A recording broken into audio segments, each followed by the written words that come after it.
आप देख रहे हैं एबीएस न्यूज, आवाज बुलंद सच की। नाज़रीन, पड़ोसी रियासत आंध्र प्रदेश में जगन मोहन रेड्डी की हुकूमत कायम थी और इसी जीवन में चंद्रबाबू नायडू की हुकूमत आने से पहले जगन मोहन रेड्डी ने अपनी बादशाहत की लाइफ जी है। यानी अपनी जिंदगी में करोड़ा करोड़ा रुपए के मालियत के काम भी करते हुए उन्होंने अपनी लग्जरी लाइफ को जिया है। और अब उनकी जिंदगी बहुत तंग होने लगी है क्योंकि वहां पर जगन मोहन रेड्डी का फैन बंद हो गया और साइकिल तेज रफ्तारी के साथ चलते हुए अपनी हुकूमत कायम कर ली। चंद्रबाबू नायडू की हुकूमत बनते ही आंध्र प्रदेश के साबिक वजीर आला जनाब जगन मोहन रेड्डी साहब के तमाम इमलाक पर नजर डालना शुरू कर दिया और जैसे ही नजर डालनी शुरू की, तमाम टीडीपी के लीडरान की आंखें फटी की फटी रह गई। तमाम टीडीपी लीडरान की आंखें फटी की फटी रह गई।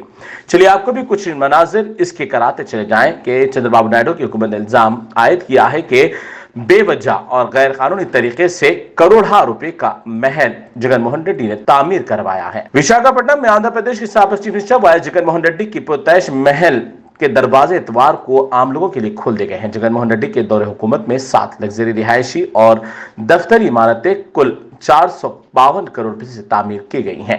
चंद्रबाबू नायडू हुकूमत का इल्जाम है कि ऋषिकोंडा पहाड़ियों पर तामीर करदा आलिशान महल तमाम माहौलियाती उसूलों और उसूलों की खिलाफ वर्जी करते हुए तामीर किया गया, क्योंकि जगन हुकूमत को अमरावती से दारुल हुकूमत मुंतकिल करने की इजाजत नहीं थी, इसलिए इन्होंने आलिशान इमारत महकमे सयाहत के नाम पर बनवाई है। ऋषिकोंडा महल 9.88 एकड़ पर फैला हुआ है जो समंदर की तरफ है। जगनमोहन के दौर में तामीर की गई 7 लग्जरी इमारतों से 3 बुनियादी तौर पर रिहायशी इमारतें हैं। इनमें 12 बेडरूम हैं, हर बेडरूम में लग्जरी वॉशरूम है। इसमें आवाम का पैसा, हर किस्म की लग्जरी सहूलियात, आला मयार के फर्निशिंग और चमकते फानूस, बाथ टब और फ्रेश का भी जबरदस्त इस्तेमाल किया। एक बाथरूम से ज्यादा 430 मरबा फुट पर बनाया गया। सबसे ज्यादा खर्च बाथ टब पर किया गया। इमारत के अंदरूनी सजावट के लिए मटेरियल और फर्नीचर पर तकरीबन 33 करोड़ रुपए खर्च हुए। साथ ही सड़कों, नहरों और पार्कों की तरक्की के लिए 50 करोड़ रुपए खर्च किए गए हैं। इमारत के बाहर भी शानदार लैंडस्केपिंग भी की गई है। पार्क में 2 से 3 किस्म के वॉकवेज भी बनाए गए थे।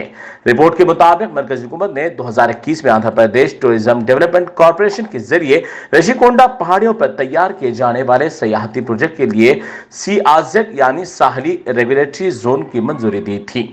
इसी तरीके से करोड़ा रुपये जगन मोहन रेड्डी ने सिर्फ अपनी रिहायशी मकाम पर बर्बाद किए हैं, जिसे चंद्रबाबू नायडू हुकूमत में अब अवाम के लिए खोल दिया गया। अब देखना यह होगा कि यह भी कितने दिन अवाम के लिए चलेगा या फिर चंद्रबाबू नायडू के कोई मिनिस्टर की नीयत इस पर खराब होगी या ये फिर खुद आकर इसमें रहेंगे।